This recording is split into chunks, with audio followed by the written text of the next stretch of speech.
Hello guys, welcome to the channel Chemophilic education. आज की class में हम सॉल्व करने जा रहे हैं most wanted questions of GOC. तो जल्दी से अपनी एनर्जी को हाई कर लीजिए so that we can solve this question very very easily.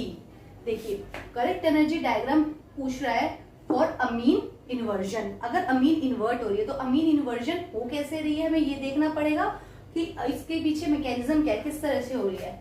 तो देखो, नाइट्रोजन अपने तीनों ग्रुप्स के साथ HDTN1 लोन पेयर इस समय sp3 हाइब्रिडाइज्ड स्टेट में है, लेकिन जब अमीन इन्वर्ट होगा, ये पेयर ऑफ इलेक्ट्रॉन नीचे शिफ्ट हो रहा है और ये तीनों ग्रुप्स क्या हो रहे हैं, इन्वर्ट हो रहे हैं।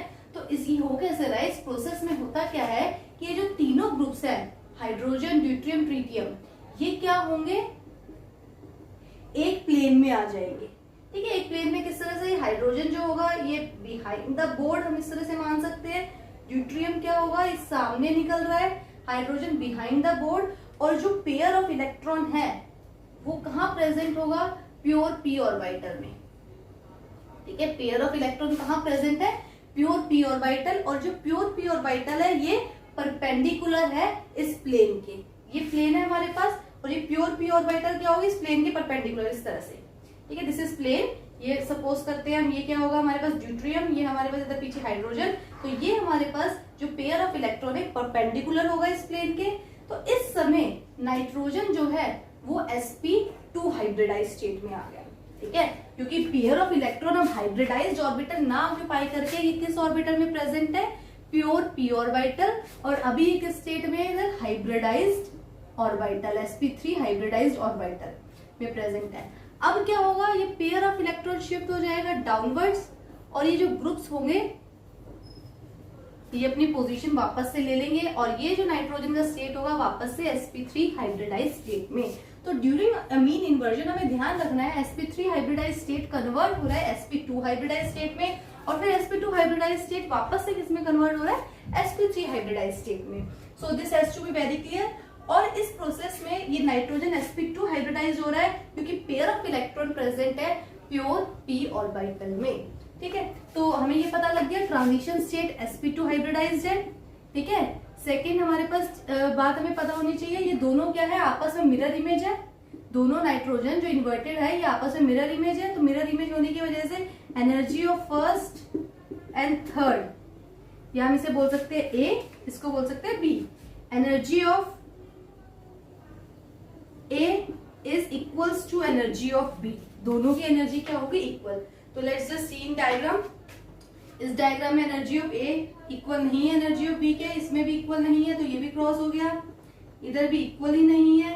ये हमें दिख रहा है इस डायग्राम D ऑप्शन में A और B की एनर्जी बिल्कुल एग्जैक्टली सेम है, ये क्या है, सेम एनर्जी लेवल पे है।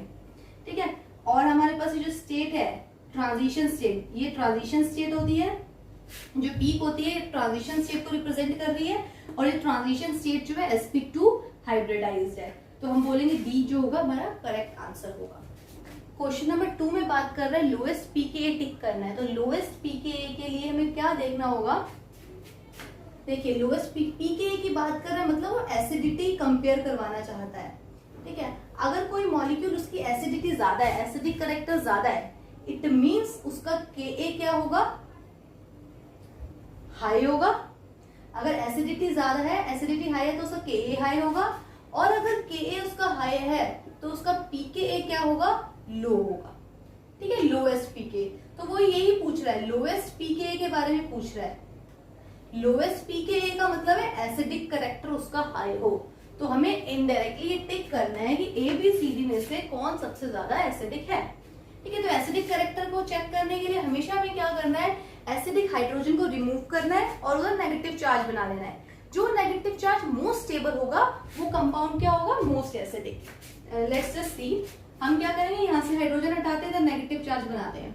ठीक है, यहाँ से हाइड्रोजन रिमूव किया और इधर नेगेटिव चार्ज बना लिया। यहाँ पे हम यहाँ से हाइड्रोजन रिमूव करके H+ नेगेटिव चार्ज, यहाँ पे नेगेटिव चार्ज। तो ध्यान से देखिए, ये नेगेटिव चार्ज जो हमारे पास है ये बेंजीन के साथ रेजोनेंस में है। ठीक है, अच्छा अगर मैं A ऑप्शन की बात करती हूँ तो ये तीनों फिनाइल रिंग है, फिनाइल रिंग्स क्या होते हैं, बड़े बड़े होते हैं। तो एक कार्बन जो है सेकंड पीरियड का छोटा एलिमेंट है, फिनाइल रिंग्स क्या है, कंपैरेटिवली बड़े हैं।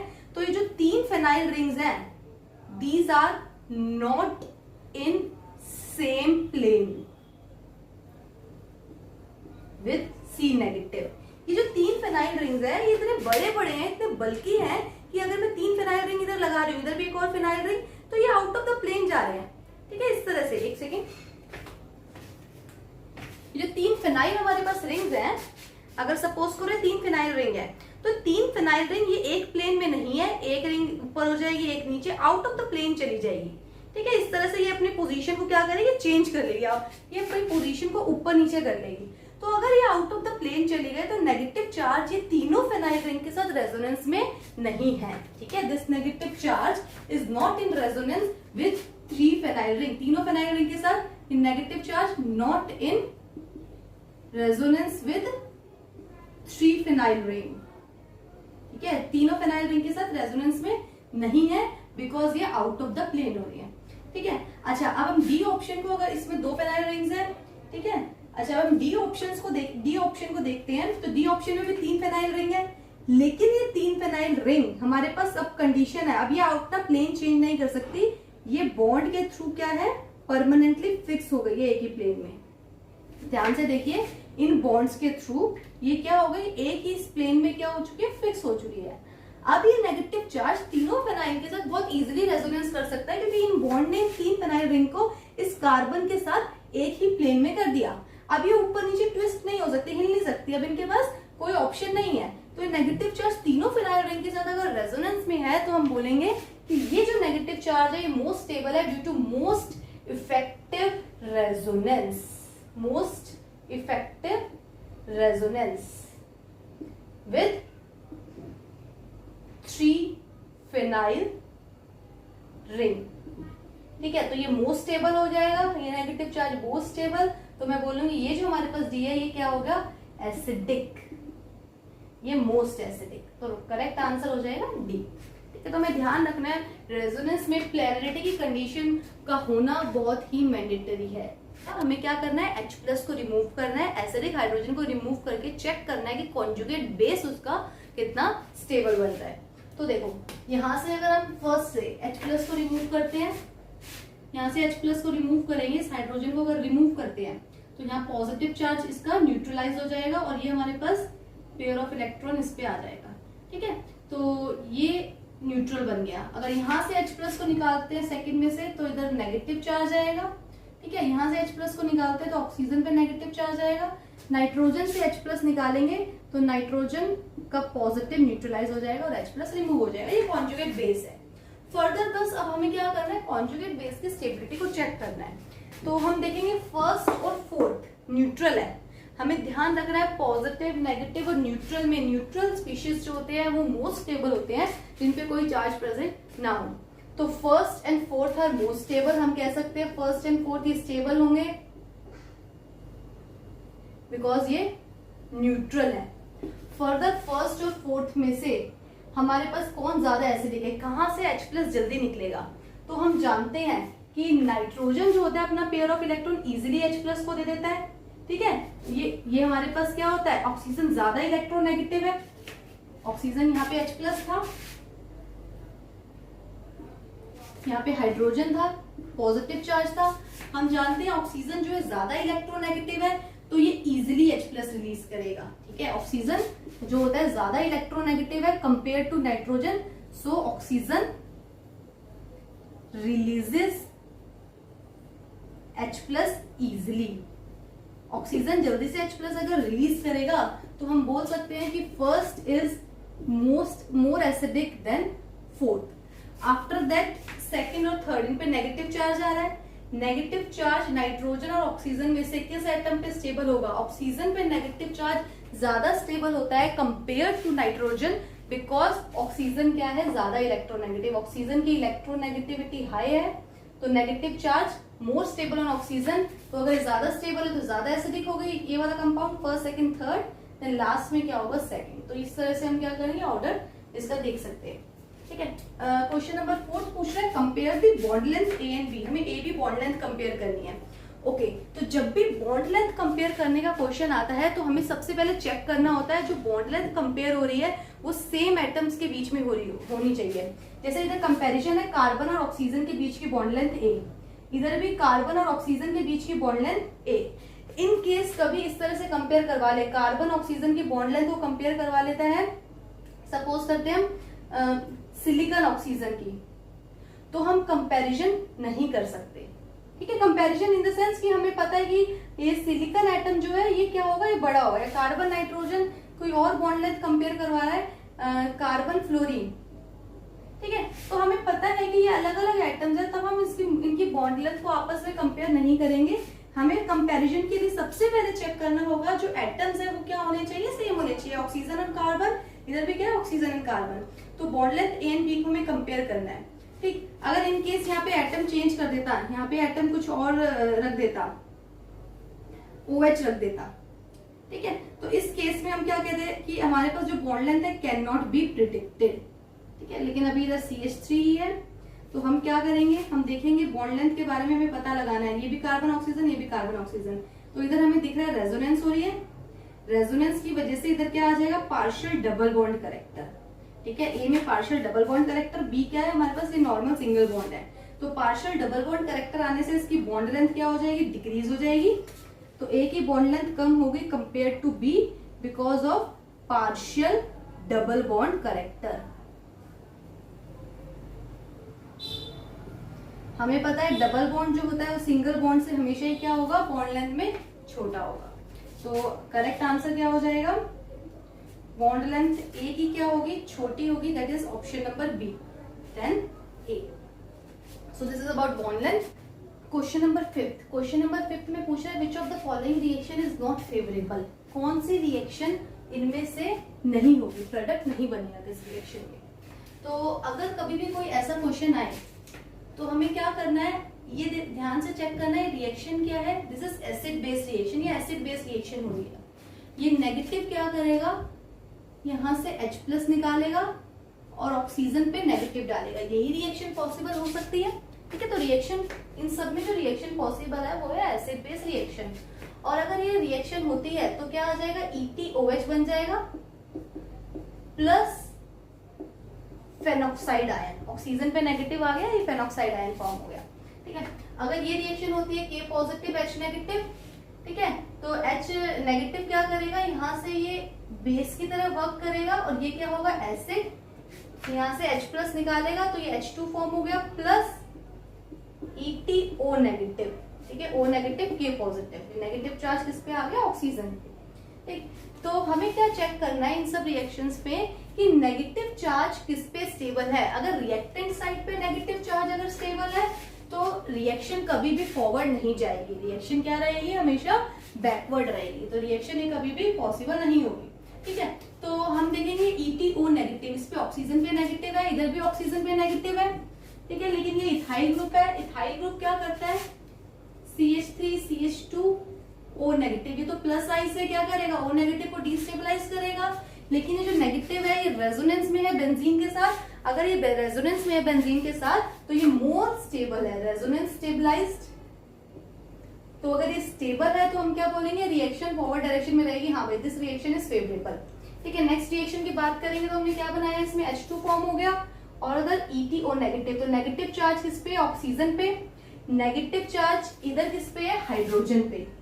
ठीक, तो हम जानते हैं ऑक्सीजन जो है मोर इलेक्ट्रोनेगेटिव है देन हाइड्रोजन, नेगेटिव किस पे स्टेबल होगा, ऑक्सीजन पे ज्यादा स्टेबल है compare to hydrogen, because oxygen क्या है, इलेक्ट्रोनेगेटिव एलिमेंट है। तो ठीक है, ये रिएक्शन भी हो जाएगी, EtO नेगेटिव फॉर्म हो जाएगा। नेक्स्ट रिएक्शन क्या होगी, MECO नेगेटिव। ठीक है, ये क्या है, हमारे पास 3 मिथाइल ग्रुप्स हैं और ऑक्सीजन पे नेगेटिव, ये भी बहुत स्ट्रॉन्ग बेस होता है, वाटर से क्या करेगा, H+ ले लेगा, रिएक्शन होगी या नहीं होगी ये कैसे पता लगेगा, ये OH बन गया, इधर क्या फॉर्म हुआ है, O नेगेटिव, ऑक्सीजन पे नेगेटिव है, इधर किस पे नेगेटिव है, ऑक्सीजन पे नेगेटिव, लेकिन ये जो ऑक्सीजन पे नेगेटिव है ये प्लस आई से डिस्टेबलाइज्ड है, जबकि इधर कोई भी प्लस आई इफेक्ट नहीं है, तो हम बोल सकते हैं कि OH नेगेटिव ज्यादा स्टेबल होता है compare to O negative. OH negative क्या है, मोर स्टेबल है compare to this negative charge on Me3CO negative. Tert butoxide ion से ज्यादा स्टेबल नेगेटिव किस पे है? OH negative is more stable. तो अगर OH नेगेटिव ज्यादा स्टेबल है तो ये रिएक्शन भी हो जाएगी। नेक्स्ट हमारे पास डी पार्ट। डी पार्ट में अगर एसिड बेस रिएक्शन करवाते हैं तो यहाँ से H+ निकालेगा, तो हम तो रिएक्शन करा के देख लेते हैं।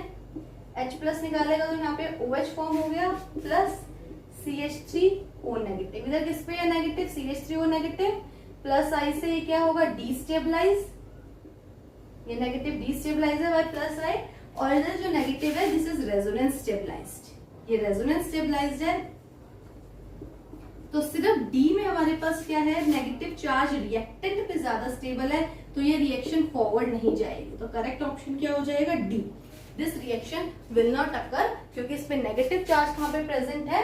रिएक्टेंट साइड पे ज्यादा स्टेबल है। तो हमें बस चेक करना है नेगेटिव किस पे स्टेबल है। तो बिल्कुल इन दिस पर्टिकुलर क्वेश्चन हमें क्या डिस्कस करना है? कार्बन कार्बन बॉन्ड की बॉन्ड रोटेशन को डिस्कस करना है, किसमें बॉन्ड रोटेशन ज्यादा फ्री है और किसमें रिस्ट्रिक्टेड है। तो हमें दिख रहा है सब में डबल बॉन्ड है, ठीक है, लेकिन हमें क्या करना होगा? कभी भी कार्बन कार्बन बॉन्ड रोटेशन के बारे में पूछे तो हमें इस बॉन्ड को डिसोशिएट करना है, हमें इसको इसमें रेजोनेंस करानी है। अगर मैं इस बॉन्ड को शिफ्ट कर देती हूँ टूवर्ड्स ग्रेटर रिंग, इस रिंग अबव द, इन दोनों इलेक्ट्रॉन्स को अगर मैं शिफ्ट कर देती हूँ अपवर्ड्स, तो हमारे पास ये फॉर्म हो जाएगा कुछ इस टाइप से। इस कार्बन में पॉजिटिव, इस पे क्या आ जाएगा? नेगेटिव, ठीक है। अगर ध्यान से देखो इस सिस्टम को, तो 1 2 3 4 5 6 इलेक्ट्रॉन, 6 पाई इलेक्ट्रॉन्स आ गए, और इस पे हमारे पास इस पूरी रिंग पे कितना है? 1 2 पाई इलेक्ट्रॉन्स, ठीक है। तो ये भी एरोमेटिक हो गई रिंग, और ये भी रिंग क्या हो गई? एरोमेटिक। तो अगर ये एरोमेटिक है तो इन दोनों रेजोनेटिंग स्ट्रक्चर में ये जो रेजोनेटिंग स्ट्रक्चर होगा ये मोर स्टेबल होगा, क्योंकि इसमें हमारे पास सिस्टम क्या बन रहा है? एरोमेटिक। दोनों रेजोनेटिंग स्ट्रक्चर, अगर हमें एक से ज्यादा रेजोनेटिंग स्ट्रक्चर दे रखे हैं तो हमें ध्यान रखना है वो रेजोनेटिंग स्ट्रक्चर ज्यादा स्टेबल होता है जिसमें हमारे पास रिंग्स क्या बन रही हो? एरोमेटिक बन रही हो। तो जो रेजोनेटिंग स्ट्रक्चर मोर स्टेबल है, अगर ये मोर स्टेबल रेजोनेटिंग स्ट्रक्चर है तो दिस मॉलिक्यूल विल प्रेफर कि वो किस स्टेट में रहे? इस रेजोनेटिंग स्ट्रक्चर। 80% ऑफ टाइम, मतलब ज्यादा टाइम वो इस फॉर्म में स्पेंड करेगा कंपेयर टू दिस। तो अगर ज्यादा टाइम वो इस फॉर्म में स्पेंड करेगा तो हम क्या बोलेंगे? इस फॉर्म में सीसी बॉन्ड रोटेशन में सिंगल, इसमें सीसी में क्या है? सिंगल बॉन्ड करेक्टर है, और सिंगल बॉन्ड करेक्टर होने की वजह से इधर रोटेशन क्या हो जाएगी? फ्री हो जाएगी। अच्छा, ऐसा इसमें भी करते हैं। अगर इन दोनों इलेक्ट्रॉन्स को मैं शिफ्ट कर देती हूँ डाउनवर्ड्स, ठीक है, हमें उस तरफ शिफ्ट करना है कि दोनों रिंग्स हम देखेंगे एरोमेटिक बननी चाहिए, ठीक। तो हमें मोर स्टेबल की तरफ जाना है। तो अगर मैं इसमें डाउनवर्ड शिफ्ट करती हूँ तो मुझे दिखेगा इस कार्बन पे नेगेटिव आ जाएगा, इधर पॉजिटिव आ जाएगा। तो मैं देखती हूँ ये रिंग भी हमारे पास एरोमेटिक बन गई, 1 2 3 4 5 6 पाई इलेक्ट्रॉन, और ये रिंग भी क्या बन गई है? एरोमेटिक। तो दोनों ही रिंग्स एरोमेटिक है इस केस में भी। तो इस केस में भी मोर स्टेबल होगा स्ट्रक्चर। कार्बन सीसी रोटेशन क्या हो जाएगी? फ्री। अगर इस मॉलिक्यूल में हम देखेंगे, इसका रेजोनेटिंग स्ट्रक्चर बनाते हैं, तो अगर मैं इन दोनों इलेक्ट्रॉन को नीचे शिफ्ट करती हूं तो ये रिंग क्या हो जाएगी?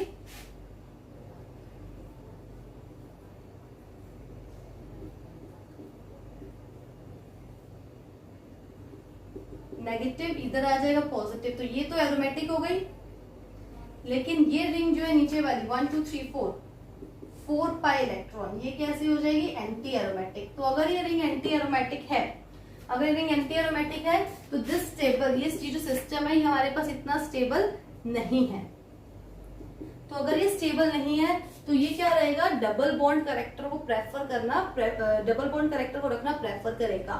तो सबसे ज्यादा बॉन्ड रोटेशन किसमें पॉसिबल होगी? फर्स्ट ए और बी में ज्यादा पॉसिबल होगी, ठीक है। ए और बी में से भी फर्दर ये रिंग बड़ी है तो इसमें स्टेबिलिटी क्या होगी? ड्यू टू एरोमेटिसिटी ज्यादा होगी compare to the smaller rings. ये स्मॉलर है, इनमें दोनों में रिंग क्या है? छोटी है, ठीक है। तो हम बोलेंगे कि सबसे ज्यादा रोटेशन बी में पॉसिबल है, देन उसके बाद ए में पॉसिबल है, और सी में सबसे कम, ठीक है। तो हमें बस चेक करना है कि जो फॉर्म एरोमेटिक बन रही है उसमें सिंगल बॉन्ड अगर करेक्टर आ रहा है तो वो फॉर्म क्या होगी? मोर स्टेबल होगी। और अगर जितना सिंगल बॉन्ड करेक्टर आ रहा है उतना ही क्या होगा? अब ये रोटेशन फ्री हो जाएगा, इजी हो जाएगा, because doubly bonded system can not rotate.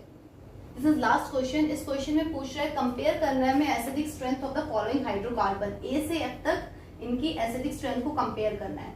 अच्छा, तो कभी भी एसिडिक स्ट्रेंथ को कंपेयर करने के लिए पूछ रहा है तो हमें क्या करना होता है, हमें नेगेटिव चार्ज बनाना होता है। ठीक है, तो सबसे पहले तो हम चेक कर लेते हैं क्या हमारे पास H+ को रिमूव करने के बाद कोई हाइड्रोकार्बन एरोमेटिक या एंटी एरोमेटिक तो नहीं हो रहा।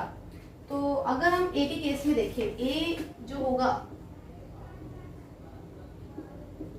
यहाँ से H+ रिमूव करेंगे तो नेगेटिव चार्ज आएगा, तो ये हमारे पास एरोमेटिक बन रहा है ए। और बाकी हम देखेंगे साइक्लिक रिंग, इसमें F में है, F को अगर हम देखेंगे तो अगर यहाँ से H+ रिमूव कराया जाए और यहाँ पे नेगेटिव डाला जाए तो ये क्या बन जाएगा, 4 पाई इलेक्ट्रॉन्स, ये एंटी एरोमेटिक बन रहा है। तो ये तो डी स्टेबल हो गया और ये क्या हो जाएगा, स्टेबल हो जाएगा। ठीक है, तो मोस्ट एसिडिक हम बोल सकते हैं हमारे पास क्या होगा, ए जो होगा वो मोस्ट एसिडिक होगा और लीस्ट क्या हो जाएगा, लीस्ट एसिडिक हो जाएगा एफ। ठीक है, अब बी सी डी एंड ई में हम एसिडिक कैरेक्टर चेक कैसे करेंगे। नाउ अब इसमें हमें दे रखा है बॉन्ड एंगल। ठीक है, तो सबसे पहले तो एरोमेटिसिटी को हमें बॉन्ड एंगल से ऊपर रखना है। तो बॉन्ड एंगल को अगर हमें चेक करना है तो बॉन्ड एंगल गिवन है, तो बॉन्ड एंगल से हमें एक इंफॉर्मेशन हमारे पास होती है कि जितना ज्यादा बॉन्ड एंगल होता है उतना परसेंटेज एस कैरेक्टर होता है। Percentage S character is directly proportional to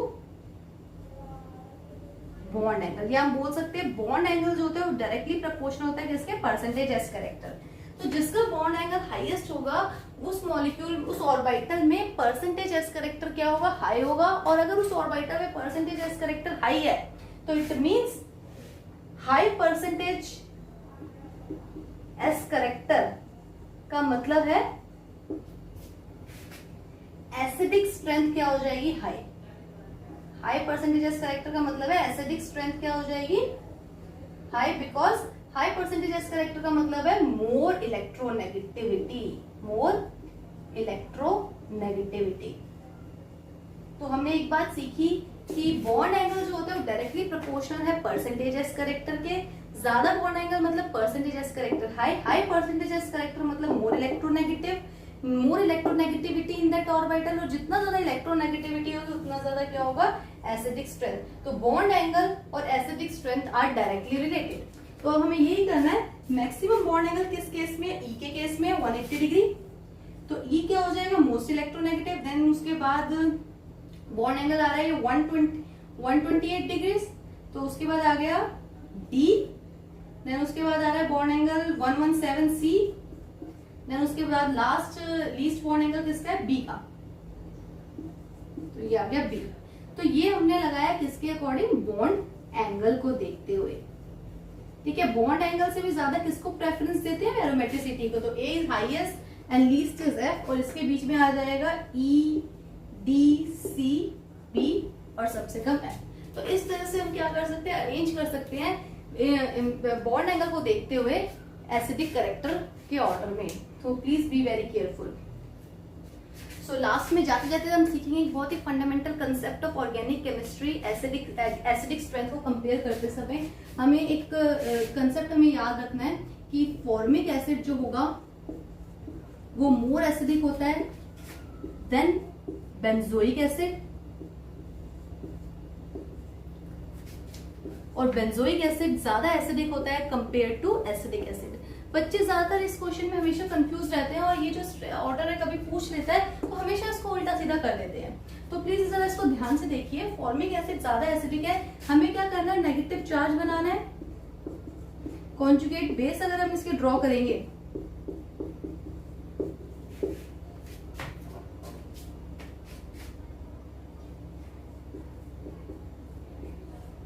तो देखो, अगर हम बेंजोइक एसिड और एसिडिक एसिड में कंपेयर करते हैं तो इधर प्लस आई इफेक्ट लग रहा है।